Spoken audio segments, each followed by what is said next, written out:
All right, Emmett, thanks so much. The Golic Family Subpar charity event hosted by Notre Dame broadcasting legend Mike Golic and his family brings dozens of Irish legends back to South Bend every summer. And I have to admit, when I walked into Notre Dame, I was caught by surprise.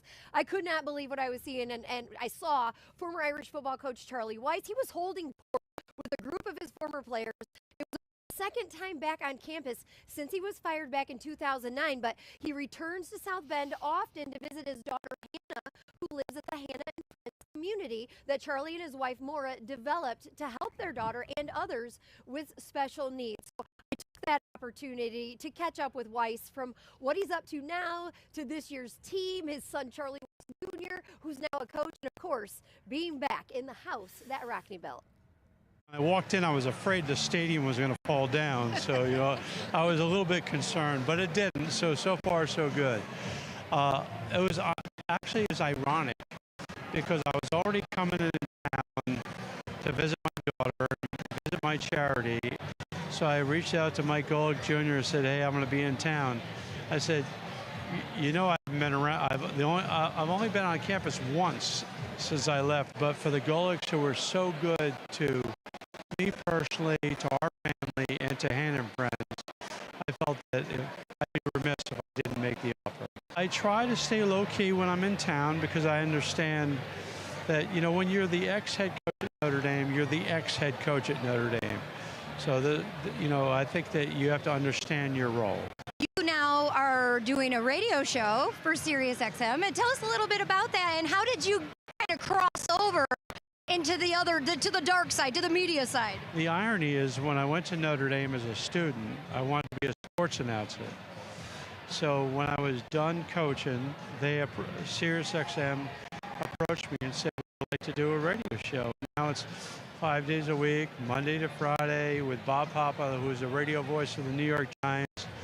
We do it from 10 to noon every day on NFL Radio XM, SiriusXM NFL Radio Channel 88. But I mean, it's kind of fun. It keeps my mind going, and it just keeps you involved in the game.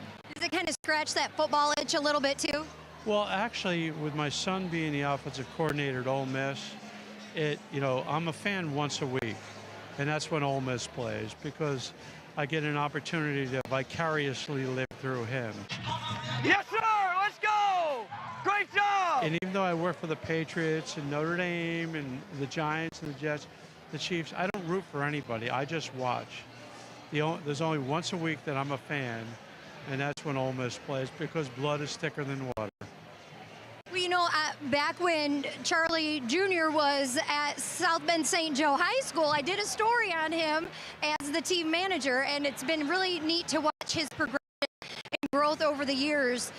For you as a father, but also maybe as a media person, how have you seen him grow from this, high school kid who's cutting tape in the back at practice to now he's an OC in the big leagues here? I think that it was really important for him to pay his dues, like do every dirty job known to mankind, grinder, be that person who would do everything to make sure that people didn't feel that he was entitled. And I mean, he obviously has a bond with Lane Kiffin. They're like the odd couple. It's like Oscar and Felix, but they get along great, and Lane lets him do his deal on offense, even though Lane's an offensive guy. And can you put that media hat on for a second and kind of tell me a little bit about, if you're okay with that, like thoughts on Notre Dame for this season and what you're expecting out of them? Well, I think Marcus has done a good job of not being the story and letting the players be the story. And that's one of the problems that I felt with both me and with Kelly. The story was more about us than about what's really important. That's the players. And he's done a good job. He's assembled a very good staff. I liked his offensive coordinator hire. Obviously, Al Golden, I've known. I coached Al Golden. I did not realize that. I was his position coach with the Patriots out of college. So that's how long I've known Al Golden. But I think they're set up for long success.